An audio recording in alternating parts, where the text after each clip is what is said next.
Imam al-Layth was a greater jurisprudent, and nobody knows about him today. And the one who was lesser, everybody knows about. Imam Malik, Malikis. Followers are in Sudan, in North Africa, in Morocco, in Tunisia. Malikis. In the Emirates, Malikis. Abu Dhabi, Dubai, they're Malikis. Everybody knows about the Malikis today. But nobody knows about Al-Layth ibn Sa'd. What happened to the Laythi madhab? What happened to it? Is it lost? No, it's not lost. Imam Shafi'i said Al-Layth was a greater jurisprudent than Malik. However, his students caused his madhab to be lost. They were weak. He had weak students.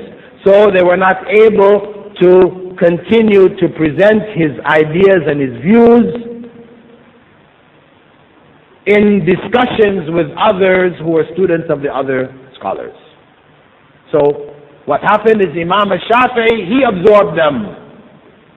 They were not lost. He absorbed them. And they became the foundation, part of the foundation of his quote-unquote madhab, his rulings. He stayed in Egypt, became the Imam of Egypt. Now, there's a lesson to learn from this. And of course you know that Ahmed ibn Hanbal,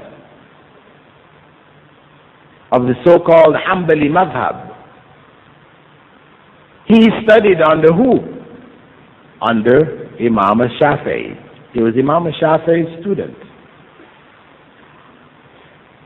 But the lesson to be learned from Muhammad ibn Idris al-Shafi'i is that wherever he studied and he gained new information, he applied it. He corrected whatever information he had previously. He changed his rulings, no problem. This is an important point, because people will say, listen, you must follow one madhab. If you don't follow one of these four madhabs that we know about, then your imam is shaitan. You're following Satan's madhab.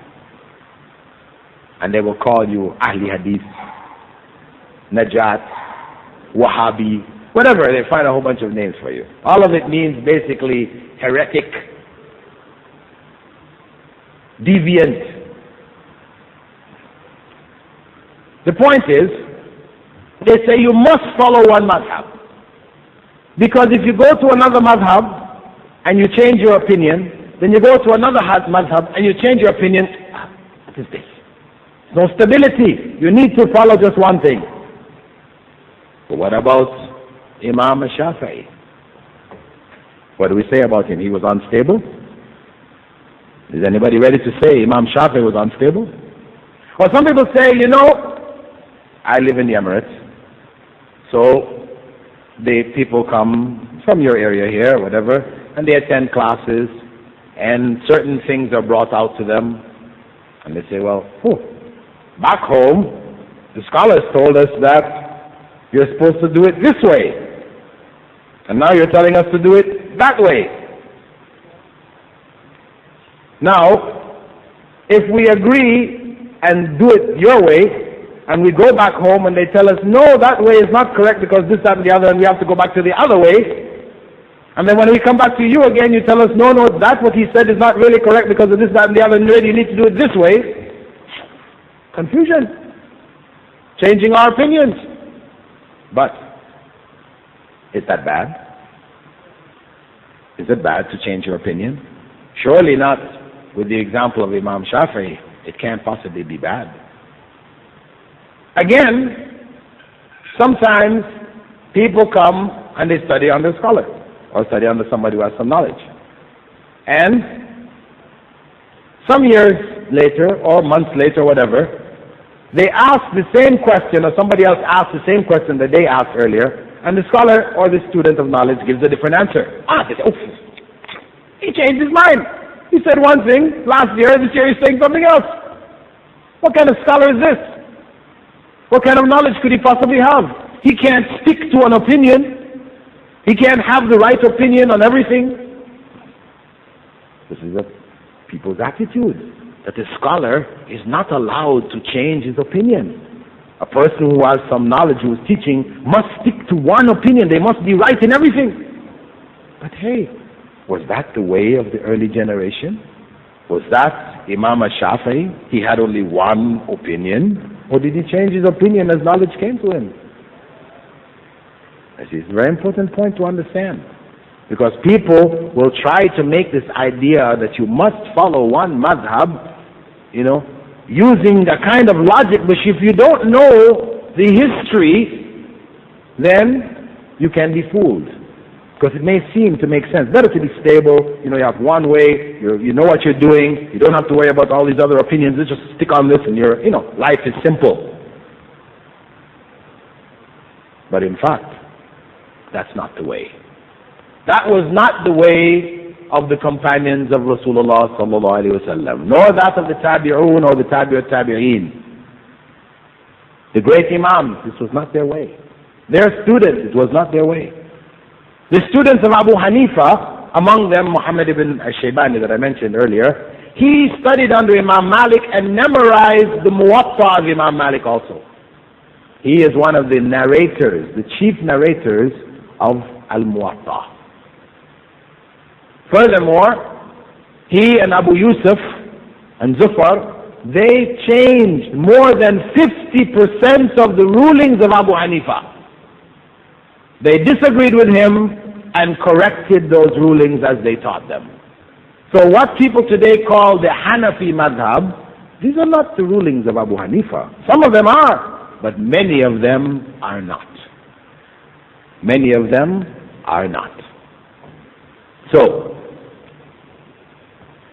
that early generation followed the madhab of Rasulullah sallallahu alaihi wasallam. And their students maintained that madhab. But as time passed, as the state of the Abbasid dynasty began to crumble, corruption spread amongst them, and you found among the leaders, the caliphs, in the latter era of the degeneration, you found the caliphs having developed certain practices which were abhorrent. Among them, the caliph with his entourage, his relatives, his friends, etc., people who he had elevated, wazirs and etc., they would sit together and they would have different means of entertainment. As today people have video games, you have movies, you have comedians, you have wrestling, you have a variety of different things to entertain you. Much of it is haram. In those days, those caliphs began to entertain themselves with a number of haram things.